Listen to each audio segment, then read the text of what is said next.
And I think it's like 8:04. So, Dr. Anderson, do you think we should just like Yeah, start the let's fit. slide deck? I mean, obviously, if anybody joins us late, we're gonna love on them and welcome them anyway.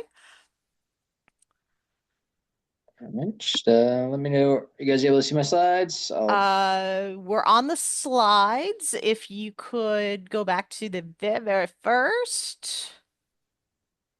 I'm still seeing slide 2, but we'll get there.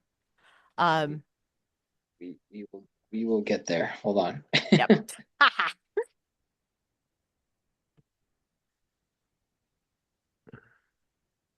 There we go. Right. Well, I'm just going to pull up a different window. And because the main thing of the title slide is it tells us, there we are. There we go. All right. Faculty student AI workshop, exploring generative AI tools and policies to enhance your graduate studies. This is the start of a new event design that GSERA will be sponsoring going forward, where the invitation list is open to every student in every one of the programs that the Graduate School of Education offers. So if you're a GSERA member, welcome, welcome. If you're not a GSERA member, welcome, welcome even more. And we do have a great set of panelists who are both faculty in the GSE, but also some of our students to really gain that dual perspectives. And then if you can go to the next slide, I am the president of GSERA, and GSERA is the Graduate Student Education Research Association. And we're an organization that really tries to provide resources and information and also build community within a project. Graduate schools, studies are hard, and studying online can be very isolating. And so we want to try to offset some of that by providing opportunities for connection and for information. And if you, again, if you are already a member, that's awesome. If you would like to join us, the way to do that is through Northeastern University's Engage student organization profile portal. And so that site, and I'm gonna drop the link into the chat box and then also add this to our home base doc, which I will be linking shortly. But if you go to this link on the Engage website, you will see this bright blue join button. And you press the join button, and then we'll let you in and send you a welcome email, and then include you on all of our announcements for future events.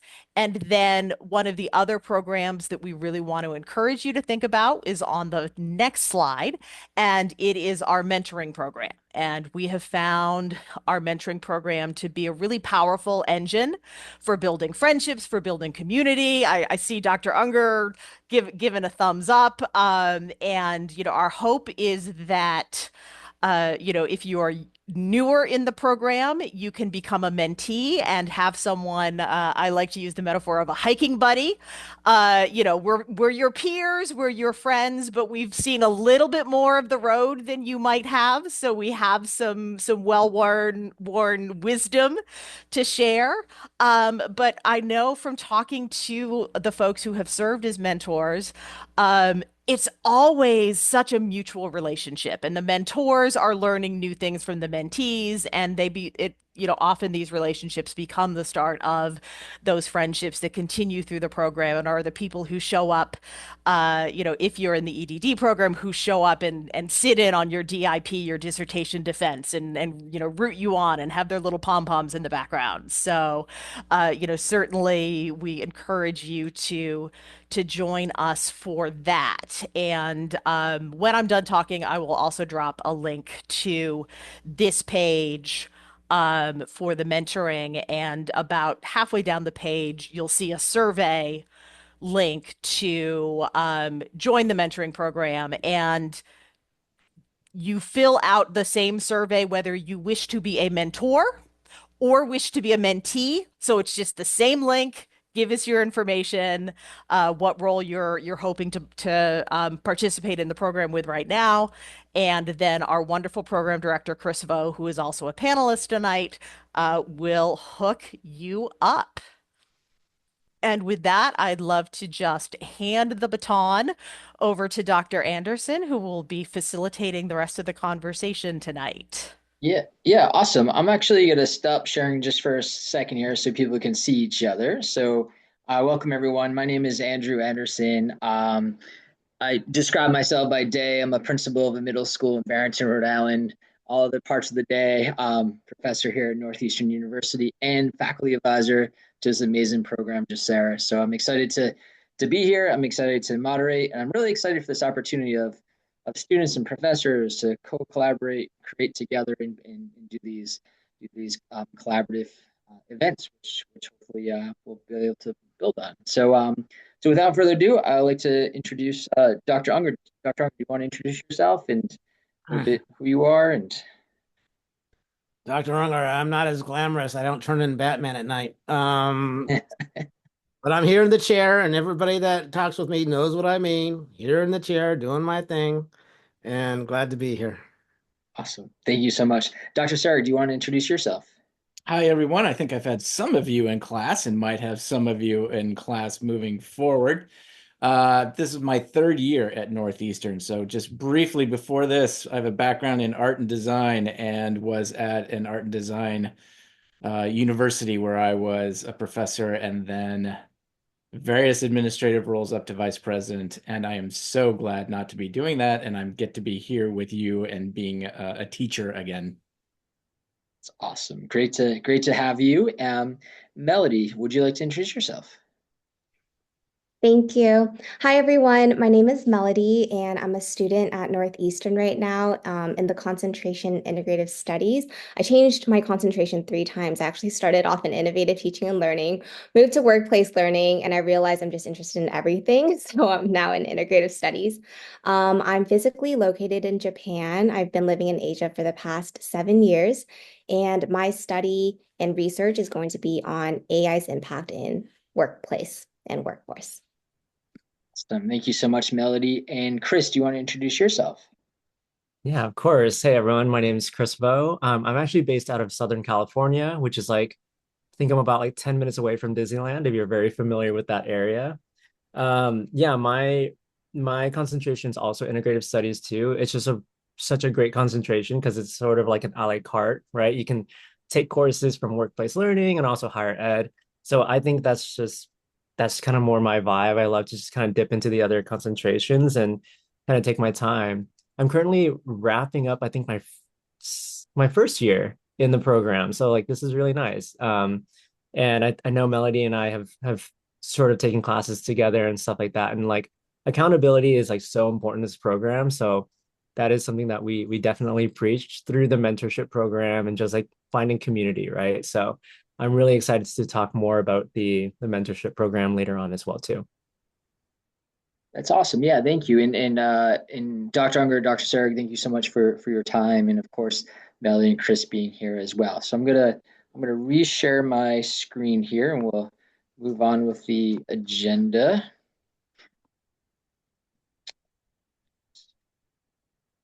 Are you guys able to see my screen? Yep, we've got it. That's a good thing. Oh, here we go. There's my button. Okay. So just a real high level overview to tonight. I'm just going to spend just a few moments talking a little bit about the new Gen AI policy that many of you will be seeing in your course syllabi coming up, and some of you may have already seen already. Dr. Serig and Criss will be talking about the AI tool called Claude, and then Dr. Unger and Melody will be talking about the tool called Perplexity, and then of course at the end, which I think the most exciting part is definitely going to be the Q&A, and we'll structure that in just a moment. So with the Gen AI policy, are you guys able to see this? Did it transfer? Click over. Awesome. So not going to spend a lot of time. Not going to read this to you directly. But I think it's super important, obviously, making sure that you're aware of this policy. I do know, like I said, it's going to be included in all the courses as we move forward. And I think some really big takeaways with this policy. I think it's important to note that it's not necessarily for you to create with or create papers with, but really using it as a tool to help check some feedback and check your thinking, and using AI as that type of tool. I think it's also important to note that whenever you're in doubt, right, about using generative AI, is talking with your professor of that particular course, talking with your dissertation chair, making sure you're having that conversation specifically when in doubt. And I think what's really important is and there's guidance in this document, is whenever that you are using using AI, is that you're acknowledging, right? So that's this part. I acknowledge the use of generative AI, and your professors will walk you through that process, how to acknowledge it, how to use this statement right within your documents and the papers that you'd be writing for your courses. So again, super high level. You'll be familiar with it. Before I move on, Dr. Unger, did you want to add anything to this? Because I know you were instrumental in the help development of this. No, I think you've said it already, but the point is that we need you to do due diligence as a researcher on doing original work, doing your own coding, doing your own thematic analysis. But we certainly want to encourage you to use AI. We're in an AI world now, and it's going to grow fast and furious. We're already at that tidal wave, and some of us are surfing it as we speak. But how do you use it to get feedback, finesse things, to help you generate some ideas potentially? So it's not like we don't want you to use AI. We just want you to do due diligence as a researcher on your data collection, your analysis, and so forth and so on. Look at it and read it thoroughly, and just like Dr. Anderson said, check in with your professor or your chair about how you intend to use it and seems to make sense. Yeah, Awesome. if Yeah, I can thank you just so. insert like one quick thought from you know, being a GSERA board member at last Boston residency last summer, there was a lot of kind of murmuring in the hallways and about, is it even okay to use Gen AI? And so like I really I would love that this that our faculty have gone through this process of thoughtfulness to give us both permission but also some guardrails and some guidance, and to really have that sweet spot mapped out for us. And so it's one of the things that I really appreciate about the work the faculty has done around this topic. Yeah, yeah, and the last thing I'd like to add before we move forward, those that are currently in R4 or on their journey of taking R4, Dr. Unger and I are currently teaching that course, and we've and credit to Dr. Unger, really embracing AI as a tool.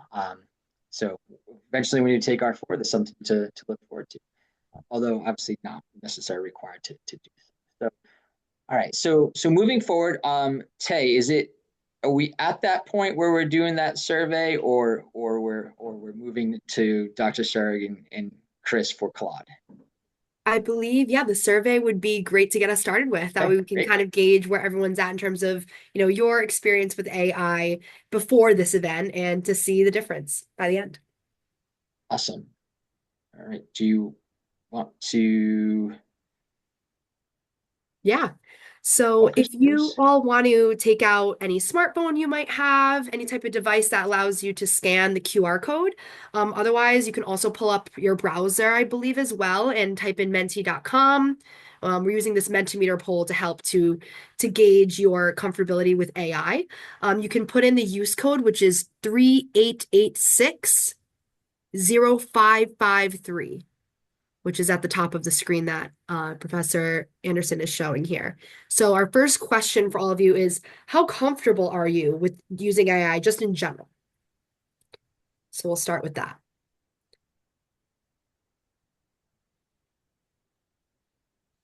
I think that might be everybody. Perfect. So for our next question, which should populate on your device.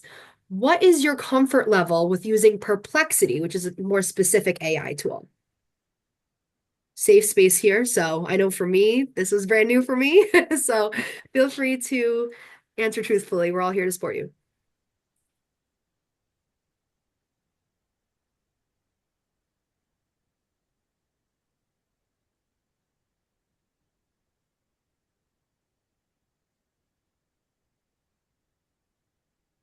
And if anyone's facing technical issues, feel free to, speak up. We're happy to support you to make sure you can answer the question.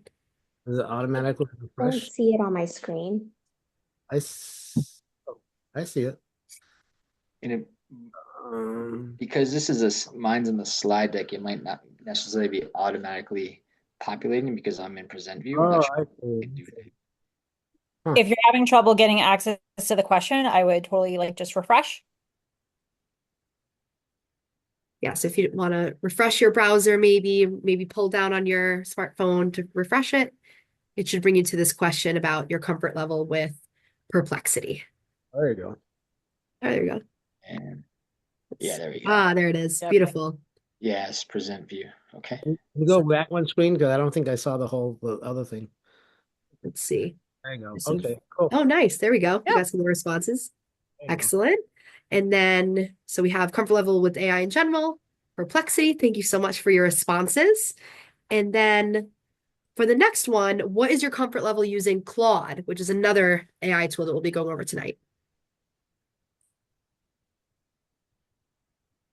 Excellent. So we'll continue to gather those responses. Thank you all for your engagement in that as we kind of look ahead to see what you think with our brilliant panelists. Awesome. All right. So at this time, I would like to pass it over to, I'm going to stop my sharing with Dr. Unger and Melody for you to talk about the first tool. Actually, we're going to talk about Oh, Claude yeah, first. that's right. Thank you, Dr. Yeah, Serig. yeah, Yes. No worries. No worries. Criss, you want to start us off and give us your background on this? Yeah, of course. All right. So Claude, I personally really love Claude. The moment you get onto the website, you create an account and everything like that, it's just aesthetically very pleasing. Colors are nice. It's not very intimidating or anything like that. Really nice font, but it does, of course, way more than just like make you feel good, right? It can do so much with literature review, which is, I think, one of the most intimidating things when it comes to research, right? A lot of people are very worried about the literature review, depending on the instructor's like expectations and stuff like that. But I'm pretty sure a lot of us have come across readings where it was so complex and just terrifying, right? I'm thinking back to R1 and like the very, very first week, we're talking about methods and all these like really complex terms and stuff like that. We've done the readings and we, just kind of went through it. With Claude, though, you can upload the reading onto Claude and just have it summarize things for you. It's able to really synthesize and just kind of cover the main ideas and summaries and stuff like that. I highly do not recommend you to like just do that for all of your readings, though. You should be able to do your own readings and then just kind of check back with Claude and see how it's matching up, right, to your understanding. So a prompt that I would use would be something like summarize the methodology used in this study to explore, let's say, teacher perception of terminology in classrooms or something like that, right? When you're using Claude, you want to be sure that you're very specific with the prompt, right? Something as simple as like, summarize this reading here, you may not get the result that you want. So be as specific as possible. And also tied to the literature review too, you can also ask Claude to identify recurring themes. So oftentimes when we're reading a lot of stuff, there's a whole theme going on that you may have missed or something like that. So covering some recurring themes and then some gaps in the literature, that could be really useful for you when you're developing your idea, right? Going into your research, you're going to try to find that gap and perhaps try to fill that gap, right? With whatever project it is that you have in mind. You can also do a comparative analysis, which is also really nice too. So an example would be, compare the theoretical frameworks used in these two works. right? Again, just tying back to common themes that you've done in that week's reading or something. Um, Also, when it comes to designing your research, right, we have to be very mindful of our research questions. Sometimes the research questions that we present the first time we write them are super basic and just it's definitely not something that your instructor would probably approve, right? So play around with Claude, throw in your research question, your initial research question, and you can ask it like, help me refine this research question. An example could be something like, how do first generation college students navigate institutional challenges? A question like that's pretty simple, but Claude can open that up and really get to the nitty gritty and provide you with multiple suggestions as to how to improve that research question, right? And then from there, if you're having some trouble sort of picking the right one, you can always just ask your instructor or ask your chair which one they think would be much better and more suitable to your research. Dr. Serig, how am I doing so far? You're agreeing with everything here? Okay, we're done. No, that was really good, and I think it's really important, just like you did, Criss, is to put this into context of the program, the context of the courses, and it looks like most of you, based on the survey, have had a little experience with Claude, so you should be able to see the Claude interface now, which is like, as Criss said, very sleek and well designed. And Criss, as I go along here, please interrupt, tell me your experience with this. Disagree with me, I'm totally fine with that. So what I'm going to do is just show you a couple new things about Claude, but I'm also going to talk about AI tool selection and needing to do a little background work into how you choose the AI tool because they're different, and then hopefully give you some resources too. So here I am on the page. I'm on the free site because actually I only pay for Perplexity. Actually, Perplexity is free through Northeastern with your email, so I don't even have to pay, which is why I'm using that. So this is just the free one. Something they just started. Underneath here, you can tell it how you want its responses to be. Now, you can tell it if you want it to be formal, explanatory, concise, or nominal. Earlier today, it was saying that everybody should use concise with the free version because they were overloaded with prompts and requests. Here's something else.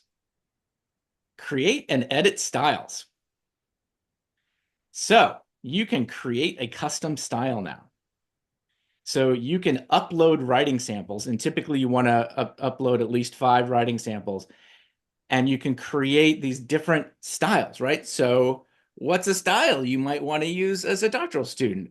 Respond as if you are a professor of education in a doctoral program with 30 years of experience in the K-12 world. And here are some samples from, the professor that I want you to respond like. Maybe you're doing some creative writing and you have a poet that you really like and you upload their poems. So you get responses that are like that. So maybe I'm stepping outside of the grad program a little bit here. Maybe you're thinking about a vacation and you would like the responses to be based on a travel writer that you like the most. So anyway, you can do lots with that, which is really interesting. You can also, if you've done some of your own writing, have it respond like you. Should be interesting. You can also upload images. You can upload files. Just want to let you know, over in this little sidebar, they actually have help and support as well. So they actually have articles that you might find helpful within that as well. But before I get to a couple of examples, I'm going to put this link in the chat. This is an article done this summer, so it's relatively okay as things are changing so quickly. But it gives a nice, I'm not going to go through the whole thing, but what it does is gives a great comparison between ChatGPT, Claude, and Perplexity. If you want to learn a little bit more about how they go about doing what they do, I actually like knowing a little bit of what's going on behind the scenes. So for instance, let's scroll down here. Strengths and limitations of ChatGPT, right? It can handle really complex things. It can handle lots of different domains, but it makes stuff up, right? It's there to please you. It makes stuff up because it's going out there and grabbing whatever it can. So then, pros and cons of using Claude. All right. So why would I use Claude instead of ChatGPT? Well, Claude has some design safeguards built into it, right? So it is going to minimize harmful outputs. Those of you working with younger students, it also is trying to be more human-like, right? It is trying to make itself okay for things like customer service applications, right? Now, the problem is that because of some of those things, it may not perform as well with creative tasks. So I would say if you're going to do something where you want a high level of creativity, you go to ChatGPT, even though you might get some hallucinations. Hallucinations when you're trying to be creative might not be all that bad. I mean, I've worked with some artists like that. And then there's, it relies on a specific set of data. So it's going to pull from fewer fields. So that may limit it. It also may limit, because of those safeguards, limit the fields that you can research. For instance, I was talking with a professor at a conference who studies genocide, and Claude won't let her use the term, or won't respond to the term genocide, at least when she tried it. I haven't tried it myself. And then there's perplexity, which we're going to talk about later, about what the pros and cons of that. So that little sidebar was really to think about what tool you need for the job. And it's okay to even ask AI what AI tool would be best for this thing that I'm thinking of doing. For instance, while we were setting up, I pretended and said, I'm a doctoral student in education. I'm using qualitative, I should have put action research methodology. Right now, I'm working on my positionality section. I'm having difficulty writing the narrative. Could you help me develop a series of questions that would guide me? Right? So then it comes up with these questions. Some of these should look familiar to you, right? But I mean, I didn't tell it anything about qualitative research. I just told it that I was a qualitative researcher. I didn't tell it about what positionality entails, but it put those two together and went out and found these things, right? So that's pretty fascinating. Let's see, one other one. I'm going to bring up a text, a Word doc. I was working with one of my DIP students, and just like Dr. Unger, I really like to do this parallel play with my students. So we got on a Zoom together, and she was busy trying to put together this interview protocol for her cycle 2. And, trying to pull from those previous courses and readings about what makes a good interview protocol. And she had it. I was like, yeah, that's good. But all right, let's do this. Let's put in a prompt. I put in the parameters, right? Remember, AI doesn't know anything about your context. It doesn't know anything about your field. It doesn't know. You have to give it all the information. Gave it the research questions. Gave it what cycle 2 is going to be about. Gave it why we're doing the interviews, how long the interviews are going to last. I want to point this out. The interviews need to follow the best methods for conducting qualitative semi-structured interviews that last approximately 30 minutes. I'm very specific what I'm looking for, and I'm telling it, you better go find the best way to do this, right? Don't mess with me. And then it came back with the interview protocol. And then we were able to put her interview protocol next to this interview protocol and determine what should we keep, what should we get rid of, what should we edit. For instance, the response came back using this term exclusionary disciplinary practices. And we're like, that doesn't work. That doesn't fit. So we went through and edited it. So we're not using the AI to create the interview protocol. We're starting with something, we're asking it to respond to it, then we're comparing it as a collaborator, not a creator. And I think that's really important. And let's see, the last thing I will talk about, because I don't want time to get away with it. If you're interested, this book this year, Teaching with AI, professor from Brandeis, both of them, I think, Bowen and Watson, Fantastic to learn about how to write really good prompts, especially for educators. And if you're curious about the world of AI and how it's going to transform us, this book, Co-Intelligence by Ethan Mollick, both of these have really helped me understand more this new field that we're playing in. And I will stop with that. Although the one thing one other thing, just because we're here, let's start a new chat. You might notice this little green thing right here. I also pay for Quillbot, and Quillbot is kind of like Grammarly, but you download Quillbot and it shows up in every text box, every email, everything, and it will catch your grammatical and spelling errors.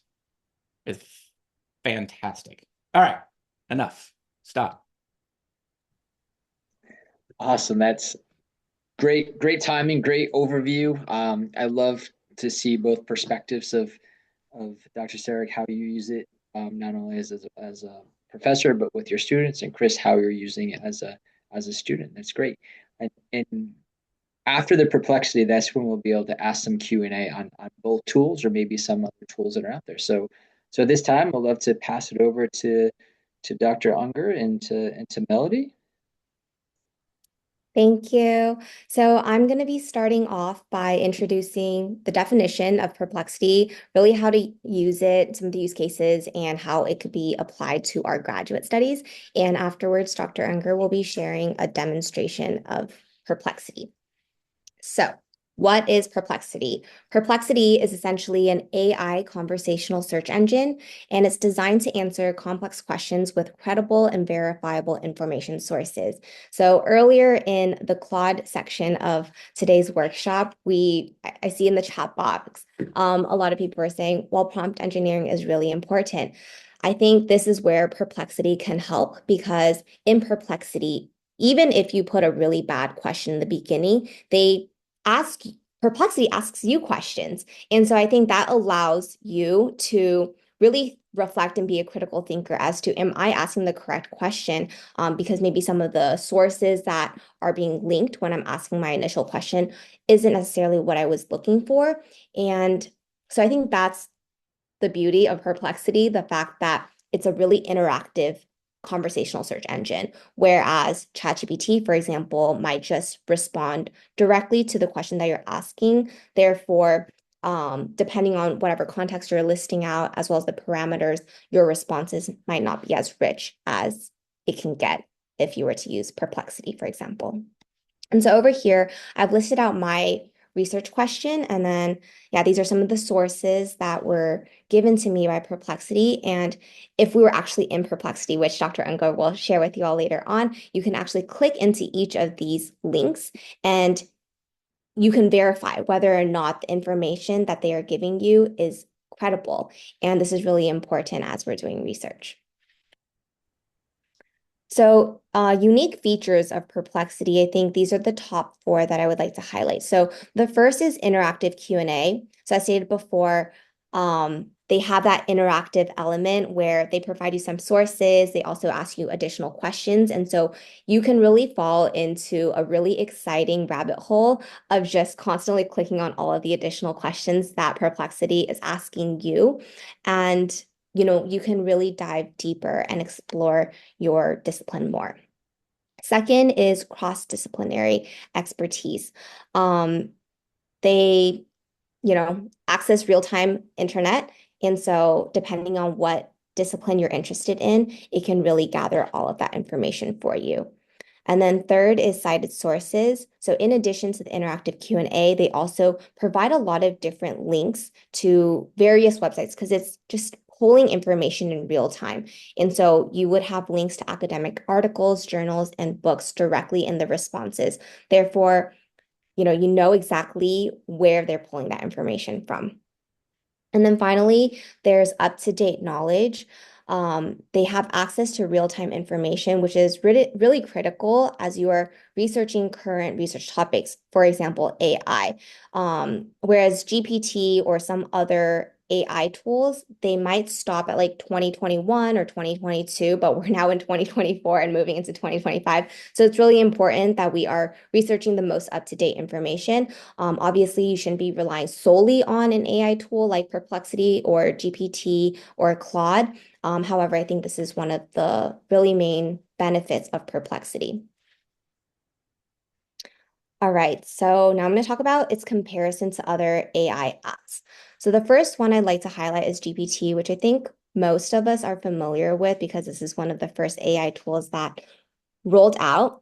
So I think GPT is fantastic for brainstorming, for casual conversations, for creative writing. However, as stated before, one of the main weaknesses of GPT is that it doesn't link you directly to the sources. And so sometimes there could be hallucinations and there could be biases. And when it writes something and you're seeing it on screen, it could be really convincing. So sometimes GPT can gaslight you. So you have to be careful of that. Notion, on the other hand, is a very powerful tool for document drafting, task automation, and project management. In the Notion app, they also allow you to kind of expand on your existing text. However, it doesn't do in-depth analysis and citation support. Therefore, Perplexity is also gets the win on that front in terms of research. And then finally, Grammarly is really powerful tool when it comes to improving grammar, style, and tone in writing. And it really just elevates everything. However, it can't generate or verify research content. And so I think Perplexity, again, is just really, really great if you are doing the research for academic purposes, time saving, because in one platform, you have access to all of these different websites in real time. And there's a lot of academic focused use cases as well. All right, so how have I used Perplexity? I've used it in terms of coming up with my research question. It's helped me with my literature review, and it's also supported me in kind of linking me to different academic papers or just getting new information. And I was actually introduced to Perplexity as well as Claude, as well as so many different AI apps through Dr. Unger. Dr. Unger is my advisor, and in our sessions, he's always, plugging in my research question or things that we're talking about into these AI apps. And that really helped me frame my research question because in the beginning, it was very general and didn't really have much focus. But through, talking with a tool like Perplexity, I was able to come up with a really niche research question, which hopefully works, as I continue with my research. And literature review has been really helpful because I think, the best thing about Perplexity is all of the sources that it links to. And through that, I was able to just find other resources such as academic papers. So I'm going to hand it off to Dr. Unger to demo Perplexity now. Okay, fasten your seatbelts. Here we go. Everybody can see this? So who's joined us today wants to see how we can learn about something and give me a topic, a fun topic, not an academic topic. What do we want to know about? Somebody. Don't make me sing. Come on. Unmute and give me a topic. Felipe, come on, give me a topic. What do you want to know about? Cave diving in Puerto Rico. What? Cave diving in Puerto Rico. Hey, tell me. Well, let's do it this way. Tell me, right? What is cave diving? Right now, the thing about Perplexity, you go to Google and you spend lots of time trying to find a needle in a haystack. This is crowdsourcing everything that's out there, pulling together and synthesizing. So tell me, what is cave diving? Boom. Here it is. Not only that, I've got an overview of it. I've got differences between cave diving and cavern diving. Already, I'm wondering what the heck is cavern diving? Risk and challenges, navigation difficulties, air supply management, equipment failure, training requirements, all this stuff. Whoop, right? Now, guess what? You get all this, but you also get this. Bang. source, bang, source, bang, source. So if you're looking for stuff, you can actually go to the sources. Now I'm intrigued by this. What other ways? What else can I ask? Oh, by the way, here's 5 other prompts. This is cool. Felipe, pick one of these. What specialized training is required? Bang. Here we go. What special? Woo! There we go. Very cool. See? Advanced open water certification, cavern diving certification, introduction to cave diving, night diving, wreck diving, nitrix and trinax diving, decompression procedure. See, okay, so then I'm like, okay, I am 80 years old. Should I go cave diving? All right, so I'm just gonna do this. Let's see. Boom, boom, boom, boom. And you know, Ken, is not recommended for your due to your high risk. For divers over 50, higher risk cardiac related potential side effects, musculoskeletal disorders, and so forth. And if I want to go right to the sources, bang, source, bang, source. I can go all that. I can do this, and I can say, if I can't go cave diving, what is something I can do that is close to that? And then watch this. Can I that I can do? I can do in Puerto Rico? Is that what you said? Am I getting it right? Did you just say Puerto Rico? Yes. All right. That I can do in Puerto Rico. Well, let's see. Bang. Snorkeling, cavern diving, wreck diving, bioluminescent bay kayaking. Oh, shoot. Another quick tip. And I also do this in Claude too, right? Wow, this is cool. I never heard about this. See, watch what I do. This is a big trick. Everybody take note. You copy this, you copy that, and you go, tell me more about this. Colon, paste, bang.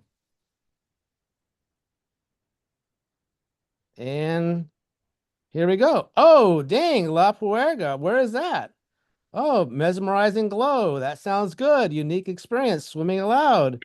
Oh, how would I get there from San Juan? San Juan. I'm not even going to put Puerto Rico. Hopefully it's listening to me. Let's see.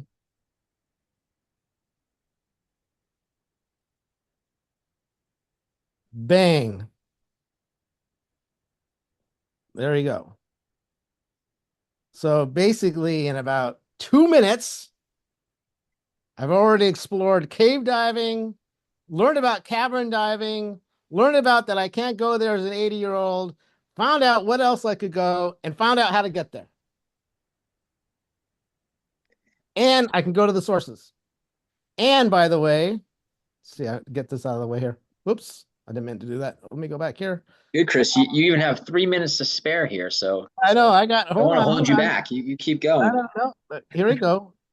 So let's see. What does a bioluminescence? Am I spelling it right? I don't know. Sense they look like. Interesting question, right? But look, what do I have? Pictures. Bang! Not only that, watch this. Search videos. Bang! Hi, it's Katrina. From entire caves that glow in the dark to sharks that love to take a bite, here are 12 amazing bioluminescent animals. Okay. Number 12, plankton. All right. So I have a library. You can see I have about 200 of these once a week. I have done things like this really quickly. I'll just search through my threads. And I was working with someone today on developing a career lab for 18 to 24. Wait, that's not what I wanted. Where'd it go? Youth. And oh, search. Oh, here we go. And we're basically, why is it going there? Where's the, here we go. Sorry. We're trying, actually, a fellow student of yours works with the Boys and Girls Club, and she's creating a career lab for 18 to 24-year-olds for youth in Boston.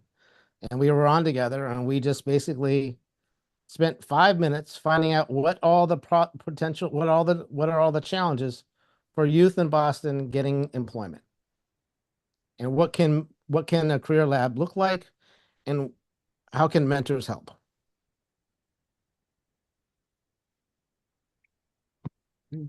That's the skinny of it. That's awesome. Thank you. One other thing is you can use back and forth. You can actually get stuff from Perplexity, throw it in the Claude, and say, summarize this for me. Yeah. It's awesome. Thank you, Criss and Melody, for the overview of Perplexity, and Criss and Dr. Serig for the overview of Claude. Reiterate, if you sign up for Perplexity with your Northeastern email, you get the pro version for free. Awesome. Good tip there. For the last 10 minutes, we would love to open it up for some Q&A. We could put it right there in the chat. You could raise your hand. We have an awesome panel that's here.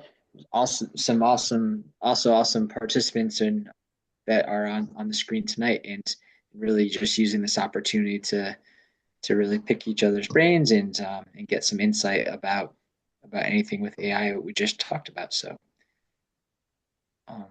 and Jennifer, are you monitoring the chat? Monitoring the chat? Okay, cool. Yeah, Jen and I will be moderating the chat. So feel free to type in any questions you have, and we'll be happy to address them to our panelists. I actually have one on the tip of my tongue I can kind of get us started with. I know that one of the major edits that a lot of us get as doctoral students is the APA formatting of things. So just a general question to all of our panelists, whoever wants to go first with this, what's been your experience using the AI tools like the ones presented tonight to refine, revise those APA citations? I personally haven't used AI for APA. I usually plug in all of my resources into Zotero, and then that just automatically formats an APA for me. But I don't know if other panelists or other students in this room have used AI for APA formatting. And real quick, what is Zotero, by the way, Melody, for those who don't know? Oh, I don't really know what it is, but it's an app. And basically, what I do is I just dump in all of my articles, books, and yeah, any literature I have, and I just organize them into different categories. And then you open it up when you are writing your paper. You open up the Zotero in the background when you're writing a paper on a Word document, for example. And every time you are referencing or citing something, you put the parentheses, and then all of the resources that you place into Zotero are going to pop up, and it automatically cites it correctly for you. I don't know if I explained it very well, but it's a like fantastic tool that I learned at residency in Seattle last year, and I've been obsessed since. It will do APA pretty well. In writing articles, when I've amassed a bunch and not using Zotero or EndNote or Mendeley, yeah, I'll tell it to alphabetize it and put an APA format and it'll do it. Also, one of the arduous tasks of being a DIP chair is when you're looking over a draft of a dissertation is to cross-reference and check all of the references that are at the end to make sure that there aren't extraneous ones or that there's not one in there that wasn't cited in the text. Guess what? You put it up there and you ask Perplexity to do that check, and it tells me. Whew. Or Claude, I just threw an assignment in and said check the APA, and it basically fixed everything. I mean, I do have some colleagues who have occasionally, and again, this comes back to prompt engineering, where they've asked for APA formatting and they've gotten beautifully formatted citations that are not real things. So like that's where again, using a like here's the sources, but I haven't done a thing to format them, make them APA for me, will guardrail against that.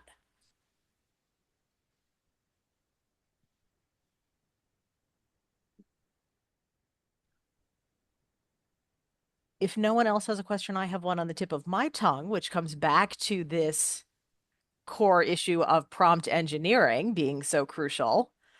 Aside from trial and error, are there any tips or resources to help those of us who are in our early learning curve get better at writing the right kind of prompts? So I'll just quickly, that Teaching with AI book has so many great prompts in it. But here's the one thing I would suggest as a grad student, the one prompt way of prompting. It's called chain of thought. So if you're taking, let's say, a paragraph or a section that you've written, and you want it to give you advice, you want it to be, let's say, revised for academic tone, clarity, and flow. Don't just ask it to revise it. Say, I would like you to revise it. Following the revision, I would like you to take me step by step through the changes you made and why you made them. So you're asking now, it's going to tell you the way it thinks a human would have responded to that question. And it will help you learn then how to do that in your own writing rather than just taking the answer.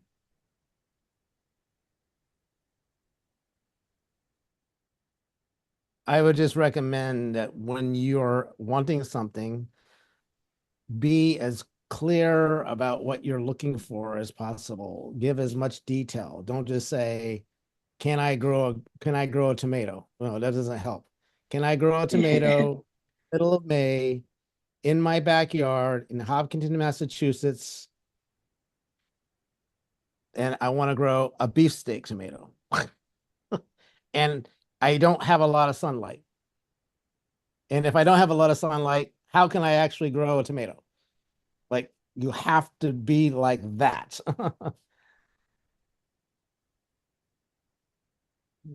Oh, I just also wanted to add too, when you're doing your prompts and you're talking to the AI, the chat bots and stuff like that, just be sure that just ensure that Claude's contributions align with your institution's like guidelines and policies and stuff like that. Because you definitely want to be using these AI tools ethically, and there are so many ways to use it unethically, right? Just because, a lot of us are still learning AI literacy, just keep in mind the guidelines that have been put out there and stuff.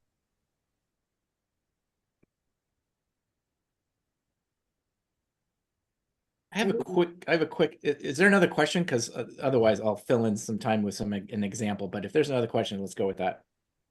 I see none in the chat for right now, unless anyone else had some that they wanted to verbalize instead. Okay. Yeah, done so far. So I'll just say that, one of the things that's in the policy that I've also experienced as a user of AI is that it helps to approach AI tools with some expertise. The reason I say that is because the output that you're getting, you have to judge the quality of it. You have to judge whether it's useful or not. And so if let's take coding for an example, right? There are AI tools that will attempt to code for you thematically. Now, that doesn't know all the nuances of coding. It just takes the transcript, right? So it hasn't seen the nonverbals. It hasn't heard the pregnant pauses. It doesn't know the context in which it happened. And if you don't know how to code and the difficulty that goes along with that, you're not going to know whether the output it's giving you is legit or not. And Dr. Serig, that's a really good foreshadow, because our next hopefully event with faculty and students a little bit later on in the winter or early spring is going to be focused right on coding. So that was a good plug. We didn't even know it. That's awesome, sir. I would like to add one quick thing. I would like to, I want to say this. Um, it is a tool. It is a tool. And I can give you some oil paints and I can give you a brush, but still you have to figure out what you want to create.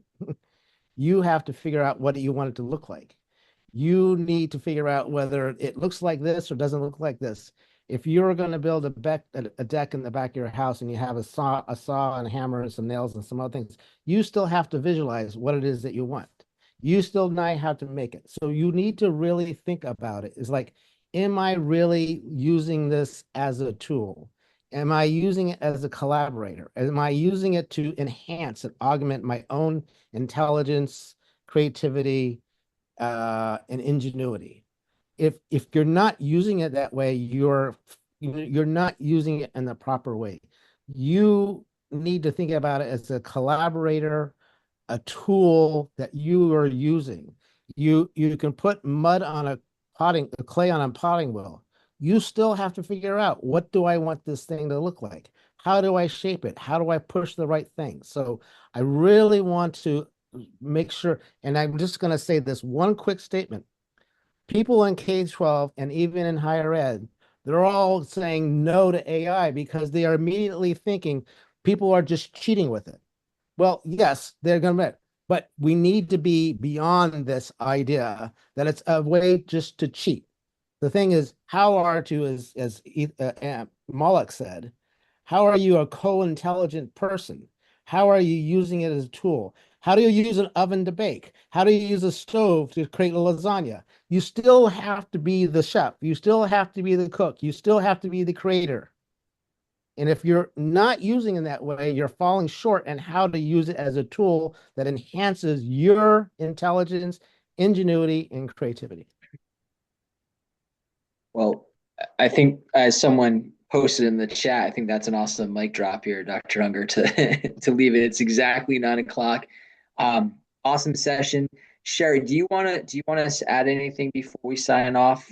I was going to say the only thing I'm gonna mention is there was a question in the chat, so I want to lift up that yes, this recording will be made available on GSERA's YouTube channel. Once that recording has been posted, we'll send out some announcements on our social media channels to let you know it's up. And then also, I've been stealing links from throughout this presentation and adding them to the home base doc. So we'll also be sending out a GSERA member email that kind of recaps some of what was discussed, reshares the links to all of the useful stuff, including to where the YouTube recording has lived, which again is just my last way of circling around for my plug. If you're not a GSERA member, join us. We're fun.